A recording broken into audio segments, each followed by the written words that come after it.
2Corinthians9. For as touching the ministering to the saints, it is superfluous for me to write to you. For I know the forwardness of your mind, for which I boast of you to them of Macedonia, that Achaia was ready a year ago, and your zeal hath provoked very many. Yet have I sent the brethren, lest our boasting of you should be in vain in this behalf, that, as I said, ye may be ready. Lest haply if they of Macedonia come with me, and find you unprepared, we, that we say not, ye, should be ashamed in this same confident boasting. Therefore I thought it necessary to exhort the brethren, that they would go before unto you, and make up beforehand your bounty, whereof ye had notice before, that the same might be ready, as a matter of bounty, and not as of covetousness. But this I say, he which soweth sparingly shall reap also sparingly, and he which soweth bountifully shall reap also bountifully. Every man according as he purposeth in his heart, so let him give, not grudgingly, or of necessity, for God loveth a cheerful giver.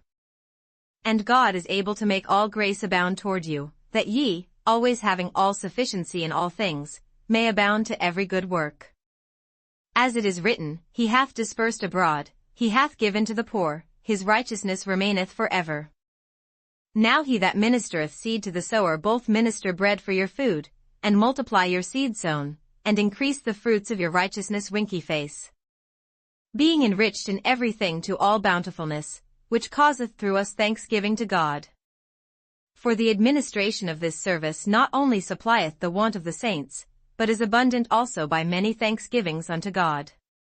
Whiles by the experiment of this ministration they glorify God for your professed subjection unto the gospel of Christ, and for your liberal distribution unto them, and unto all men.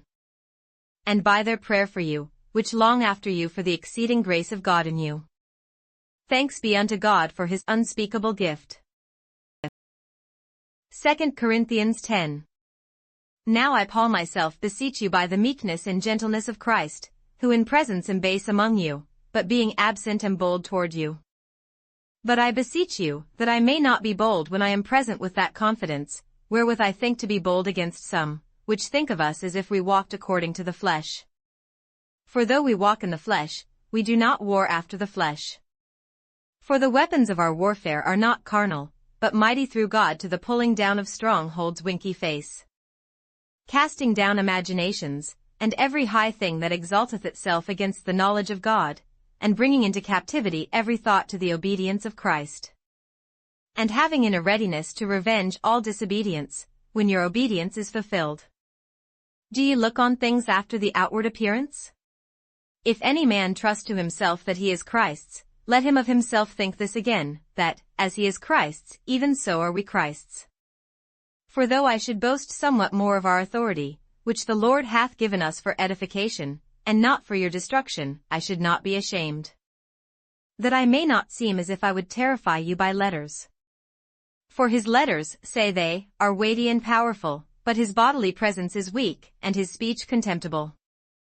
Let such an one think this, that, such as we are in word by letters when we are absent, such will we be also in deed when we are present. For we dare not make ourselves of the number, or compare ourselves with some that commend themselves, but they measuring themselves by themselves, and comparing themselves among themselves, are not wise. But we will not boast of things without our measure, but according to the measure of the rule which God hath distributed to us, a measure to reach even unto you. For we stretch not ourselves beyond our measure, as though we reached not unto you, for we are come as far as to you also in preaching the gospel of Christ. Not boasting of things without our measure, that is, of other men's labors, but having hope, when your faith is increased, that we shall be enlarged by you according to our rule abundantly. To preach the gospel in the regions beyond you, and not to boast in another man's line of things made ready to our hand. But he that glorieth, let him glory in the Lord. For not he that commendeth himself is approved, but whom the Lord commendeth. Deuteronomy15. At the end of every 7 years thou shalt make a release. And this is the manner of the release, every creditor that lendeth aught unto his neighbor shall release it, he shall not exact it of his neighbor, or of his brother, because it is called the Lord's release. Of a foreigner thou mayest exact it again, but that which is thine with thy brother thine hand shall release. Save when there shall be no poor among you, for the Lord shall greatly bless thee in the land which the Lord thy God giveth thee for an inheritance to possess it. Only if thou carefully hearken unto the voice of the Lord thy God, to observe to do all these commandments which I command thee this day. For the Lord thy God blesseth thee, as he promised thee, and thou shalt lend unto many nations, but thou shalt not borrow, and thou shalt reign over many nations, but they shall not reign over thee. If there be among you a poor man of one of thy brethren within any of thy gates in thy land which the Lord thy God giveth thee, thou shalt not harden thine heart, nor shut thine hand from thy poor brother. But thou shalt open thine hand wide unto him, and shalt surely lend him sufficient for his need, in that which he wanteth. Beware that there be not a thought in thy wicked heart, saying, The 7th year, the year of release, is at hand, and thine eye be evil against thy poor brother, and thou givest him not, and he cry unto the Lord against thee, and it be sin unto thee. Thou shalt surely give him, and thine heart shall not be grieved when thou givest unto him, because that for this thing the Lord thy God shall bless thee in all thy works, and in all that thou puttest thine hand unto. For the poor shall never cease out of the land, therefore I command thee, saying, Thou shalt open thine hand wide unto thy brother, to thy poor, and to thy needy, in thy land. And if thy brother, an Hebrew man, or an Hebrew woman, be sold unto thee, and serve thee 6 years, then in the 7th year thou shalt let him go free from thee. And when thou sendest him out free from thee, thou shalt not let him go away empty. Thou shalt furnish him liberally out of thy flock, and out of thy floor, and out of thy winepress, of that wherewith the Lord thy God hath blessed thee thou shalt give unto him. And thou shalt remember that thou wast a bondman in the land of Egypt, and the Lord thy God redeemed thee. Therefore I command thee this thing today. And it shall be, if he say unto thee, I will not go away from thee, because he loveth thee in thine house, because he is well with thee. Then thou shalt take an awl, and thrust it through his ear unto the door, and he shall be thy servant for ever. And also unto thy maidservant thou shalt do likewise. It shall not seem hard unto thee, when thou sendest him away free from thee, for he hath been worth a double hired servant to thee, in serving thee 6 years, and the Lord thy God shall bless thee in all that thou doest. All the firstling males that come of thy herd and of thy flock thou shalt sanctify unto the Lord thy God. Thou shalt do no work with the firstling of thy bullock, nor shear the firstling of thy sheep. Thou shalt eat it before the Lord thy God year by year in the place which the Lord shall choose, thou and thy household. And if there be any blemish therein, as if it be lame, or blind, or have any ill blemish, thou shalt not sacrifice it unto the Lord thy God. Thou shalt eat it within thy gates, the unclean and the clean person shall eat it alike, as the roebuck, and as the hart. Only thou shalt not eat the blood thereof, thou shalt pour it upon the ground as water. Deuteronomy 16. Observe the month of Abib, and keep the Passover unto the Lord thy God, for in the month of Abib the Lord thy God brought thee forth out of Egypt by night. Thou shalt therefore sacrifice the Passover unto the Lord thy God, of the flock and the herd, in the place which the Lord shall choose to place his name there. Thou shalt eat no leavened bread with it, 7 days shalt thou eat unleavened bread therewith, even the bread of affliction, for thou camest forth out of the land of Egypt in haste, that thou mayest remember the day when thou camest forth out of the land of Egypt all the days of thy life. And there shall be no leavened bread seen with thee in all thy coast 7 days, neither shall there anything of the flesh, which thou sacrificedst the first day at even, remain all night until the morning. Thou mayest not sacrifice the Passover within any of thy gates, which the Lord thy God giveth thee. But at the place which the Lord thy God shall choose to place his name in, there thou shalt sacrifice the Passover at even, at the going down of the sun, at the season that thou camest forth out of Egypt. And thou shalt roast and eat it in the place which the Lord thy God shall choose, and thou shalt turn in the morning, and go unto thy tents. 6 days thou shalt eat unleavened bread, and on the 7th day shall be a solemn assembly to the Lord thy God, thou shalt do no work therein. 7 weeks shalt thou number unto thee, begin to number the 7 weeks from such time as thou beginnest to put the sickle to the corn. And thou shalt keep the feast of weeks unto the Lord thy God with a tribute of a freewill offering of thine hand, which thou shalt give unto the Lord thy God, according as the Lord thy God hath blessed thee.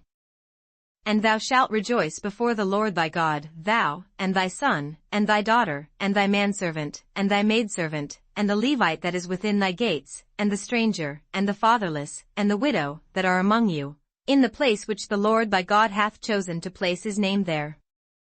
And thou shalt remember that thou wast a bondman in Egypt, and thou shalt observe and do these statutes. Thou shalt observe the Feast of Tabernacles 7 days, after that thou hast gathered in thy corn and thy wine. And thou shalt rejoice in thy feast, thou, and thy son, and thy daughter, and thy manservant, and thy maidservant, and the Levite, the stranger, and the fatherless, and the widow, that are within thy gates. 7 days shalt thou keep a solemn feast unto the Lord thy God in the place which the Lord shall choose, because the Lord thy God shall bless thee in all thine increase, and in all the works of thine hands, therefore thou shalt surely rejoice. 3 times in a year shall all thy males appear before the Lord thy God in the place which he shall choose, in the feast of unleavened bread, and in the feast of weeks, and in the feast of tabernacles, and they shall not appear before the Lord empty. Every man shall give as he is able, according to the blessing of the Lord thy God which he hath given thee. Judges and officers shalt thou make thee in all thy gates, which the Lord thy God giveth thee, throughout thy tribes, and they shall judge the people with just judgment. Thou shalt not wrest judgment, thou shalt not respect persons, neither take a gift, for a gift doth blind the eyes of the wise, and pervert the words of the righteous. That which is altogether just shalt thou follow, that thou mayest live, and inherit the land which the Lord thy God giveth thee. Thou shalt not plant thee a grove of any trees near unto the altar of the Lord thy God, which thou shalt make thee. Neither shalt thou set thee up any image, which the Lord thy God hath. Psalms 85. To the chief musician, a psalm for the sons of Korah. Lord, thou hast been favorable unto thy land, thou hast brought back the captivity of Jacob. Thou hast forgiven the iniquity of thy people, thou hast covered all their sin. Selah. Thou hast taken away all thy wrath, thou hast turned thyself from the fierceness of thine anger. Turn us, O God of our salvation, and cause thine anger toward us to cease.